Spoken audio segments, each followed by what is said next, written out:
It's a rough, tough, the trade. And there's not much to discuss about the trade because the trade comes as is. So when you look at the meaning of the trade, of a trade means it's skill, skillful job. It requires skill and sometimes manually, manual skills. And that's why a lot of young people like you guys don't even consider this the trade as. Uh, I wonder why. Surprisingly, because maybe you thought it it is uh, it is expensive to go to school. Maybe you thought it's it's a dirty job. Maybe you thought it's it's a hard thing to when actually it's not.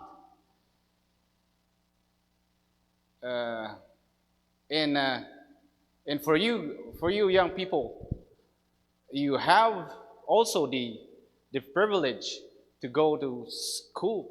You are much blessed because at your young age you still have a lot of time to think about.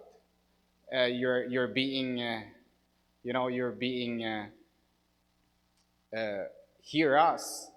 Uh, uh, you heard from us ahead of time. So then you already have the idea or to think about, or you really have to settle what things you're going to be interested at. So if if college or if going to college is one of your option, you can do that because you are so much like what I've said. You're much privileged than us. We are than than the older guys like us because the government is allowing us, giving a lot of opportunities for you guys to go to the university, earn a degree and diplomas. And so if that's not the color of your choice, trade might you want to consider, you might want to consider trade as your future career. Amen. Because why people choose trade? Because it's the increasingly demand of jobs in the city, in the province. And it's also it requires only a non-formal education or schooling. You don't have to go for 4 years, more than 4 years education to be in the trade, to be a professional tradesman. In 2 year time, in 4 years span of time, you will be able to get the course, or you will be able to be in the professional stage already, including the apprenticeship program. And schooling is affordable. Schooling is affordable, and the government is offering financial assistance. And even what do you call this, grants, if you are qualified. The government is offering you all those opportunities, and it's a job promising career. And there's where also where you can find the hard money, but not easy money. I mean, there's where the money is. They don't. Sometimes people don't see there is money in the trade, but actually there is. It's an immediate opportunity to be in the to get a job and earn money. If you don't want to go to the university, I mean, and as a product of the trade, you want to be a professionally trained technicians. You will be a tradesman. You will be handymans. You can be a professional handymans. You can be millwrights, journeymans, certified journeymans in a particular in a certain trades. So those are the things that you might want to consider being in the trade. But before we go with those, we need to evaluate. We need to discuss some tips that we need to go one by one before going into the trade.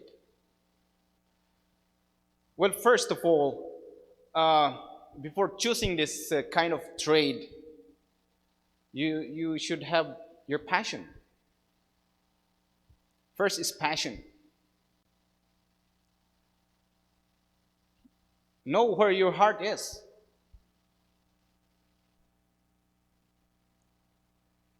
Do you really love to be in the trade?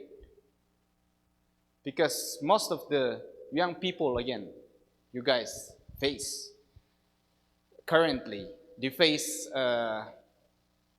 life career. It's life changing. What? No. It's they face what do you call this? Changing careers after careers, and what happens is you spend most of your time finding careers ending up nothing, and then start going back again to the career you have started. So it's like a fly going, flying from one trade to another. It's not jack of all trades and master of none. Well, the rule here is you need to be in a certain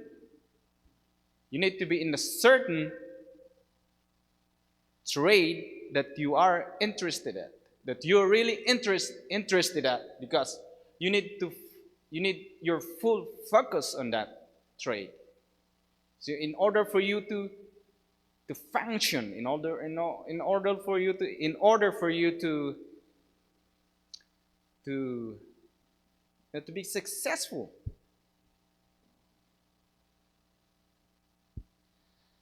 And yeah, that's why people quits in the end, because they are not happy with their jobs. So you need to have a passion with this kind of job.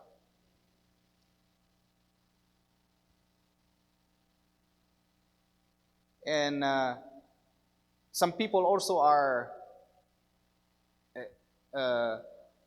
they are in the job in a certain time they are quitting because they're not happy with what they are doing in their job.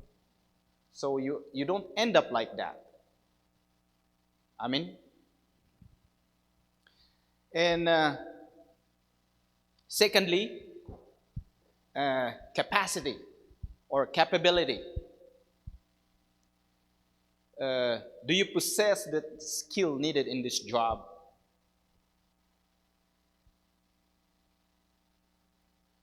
Or for example, you can't just take carpentry when you're not good in woodworking. Do you get my point? Or you can't just take electrician when you have electrophobia.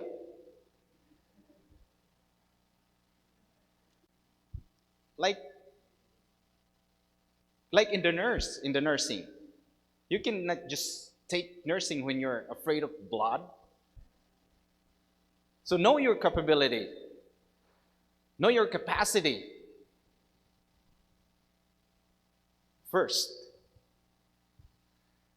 So that in the end, there will be no regrets. And thirdly, functionality. Choose a trade, a certain trade, that you know you're going to be effective at. You know that you're going to excel in the future. Consider your potential skills. So let's say, for example, you are not using the exact tools for a certain job. What happened there is you keep doing things. You keep on exerting effort that nothing happens to what you are working for. Use the tools, use the right tools in a right job. So you're going to be efficient. You're going to be effective again. And the function is there. You are functioning. You are the right tools for that right job. Amen? So time is not wasted. There is efficiency.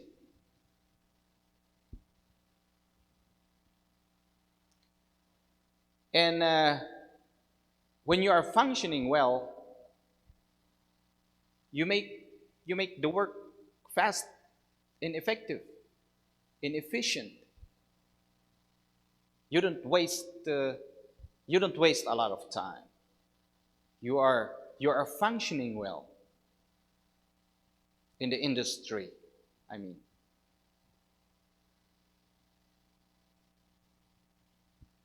so fourthly, you should consider also the stability of the job.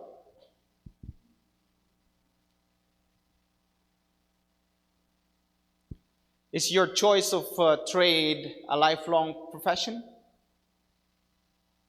Or it only lasts for 5 years and then it won't exist anymore? Try to extend your expectation. See if that trade will last for long, more than 5 years, more than 10 years, so that enable for you to go beyond. And don't look at on the trending career or on the trending what is trending.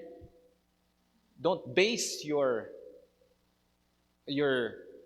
job, or don't have the same interest of what the thousands of people are getting into ahead of you. Before you start searching in the Google for what is the most trending or what is the number one trade needed in the city, well, you don't know. It might have been thousands of applicants had been read that one, had been being interested with that one before you. So what happened there is you get a less percentage of employment in the future. There will be a lot of competitions, overpacking.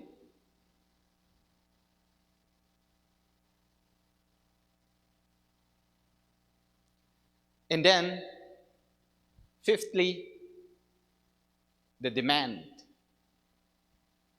I put number 5, the demand, because like what I've said, do not look at on, do not just rely on the Google, do not just rely on the what is in the news. Look around you. Just look around you, and you can see, you can evaluate what is happening around you. For me, let's say for example me, I choose this career because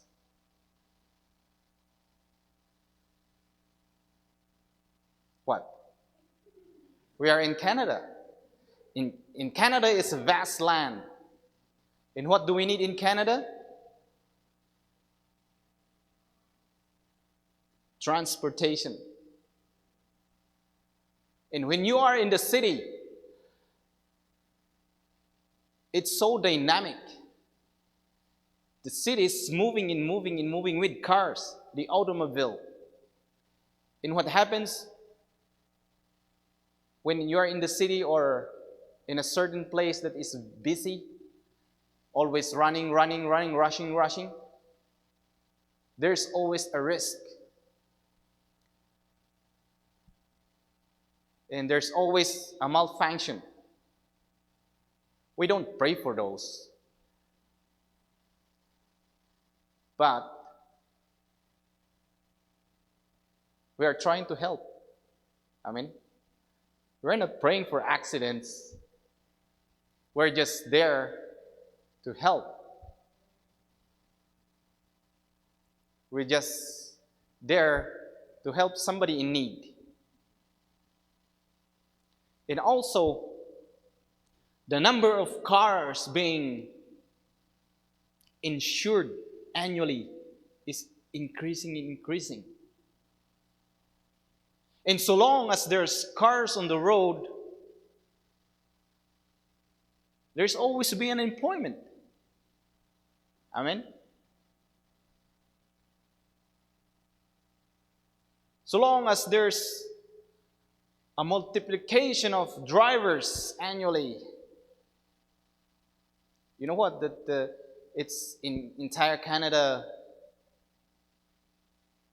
1.6% is being added to the vehicles running around. So that means if it is 42 million cars on the road, it will be around 1.6 million added annually. Cars.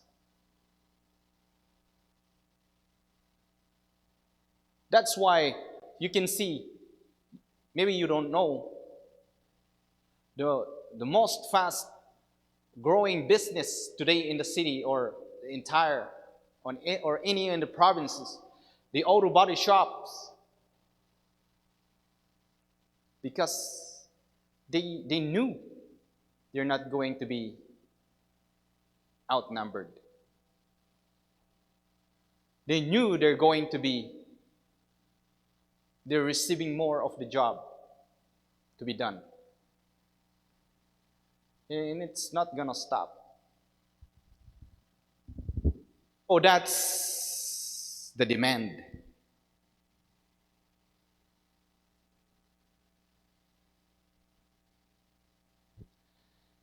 In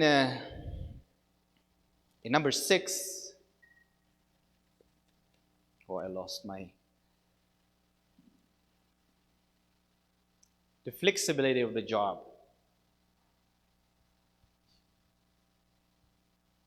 You know, I choose this trade because I can demand from working from Monday to Friday only. I can demand 2 days out of 5 as my holiday. And they won't refuse it, because working 5 days is too much for the week. You need to have time with your family. You need to have time with God. And you don't compromise the time for the church. You don't, I mean, we are only given one. God is only asking one day for us to rest among the 7 days. And we don't even mind to give that a day for God. And He's actually the giver of everything. He bless you, so we are to give Him what He's asking for. So if you think that's a blessing, and then you take all the days working, and that's no longer a blessing. That's what the preacher said a while ago. Amen. So that's what I like about this trade, because like what I've said, I can demand my own time. And lastly, number 7 is the salary. I put salary as the last, and it is the least. You know why? Because most people they look at the salary first before anything else. They don't care about anything else. They only look at the salary. And that's deceive you. Am I right? That deceives you.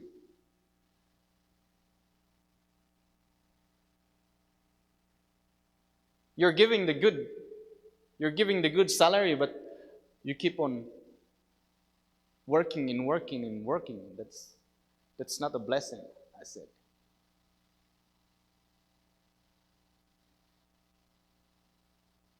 And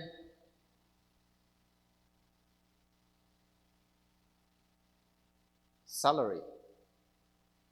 Yeah, in this trade, you're given the decent salary, of course, starting from 65 above annually is good enough to pay the bills, to be contented with. It's a mortgage paying job, so that you don't have to be looking for additional jobs. You don't have to be looking for part-times, and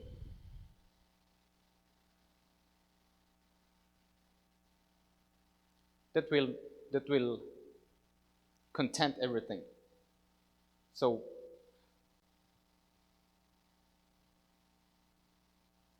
if you want to be interested in this industry,